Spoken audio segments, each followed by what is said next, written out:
Hey, it's Isasc Miranda from TRO Video. We're going to share 3 ideas to help you get people to watch your video. Hang around.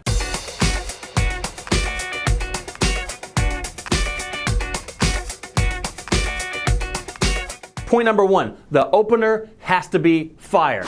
Every 10 seconds of this video, you're earning the right for them to watch the next 10 seconds of the video and the next 10 seconds of the video because their time is precious and they're going to watch something that they don't understand, they can't see, or it doesn't make sense to them, or it doesn't add value to them, okay? The best way to open a video is just a 1-sentence teaser that says what the video is going to be about. Number 2. Utah, give me 2.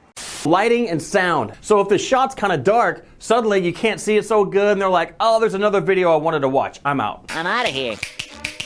So when you do the lighting and sound yourself, that's when you really have to worry about it. If it's animated or B-roll, usually the lighting's okay. It's already been shot, or if it's animated, all the animations are gonna be lit. Okay, the next thing is sound. You've been watching a video and it was great, and you could hear it, and then this video comes on, you gotta turn the sound up, it's all the way up. If they can't hear you, they're not gonna watch the video. On the other side of that, if your video's too loud, it's gonna peak out and it's gonna be distorted.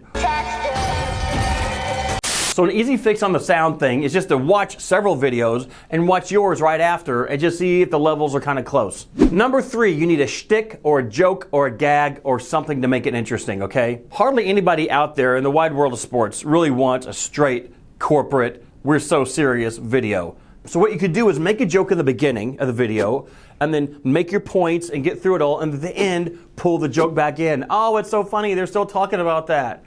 And then you end the video. Another thing is you could theme the whole video with the joke. So while you're keeping on messaging with what your value proposition is and what you're trying to say, you're also doing this theme throughout. So try pirates, wild animals, aliens, sports. At TRO Video, this is what we do for clients. We write, create, and edit awesome videos. So we'd love to help you as well. Just hit us up. There's a link in the description. So we always do some kind of a stunt for the outro. So this time I'm going to actually swing this golf club right into the camera, and like Justin's going to do a really neat 3D effect, but I'm not going to hit the camera.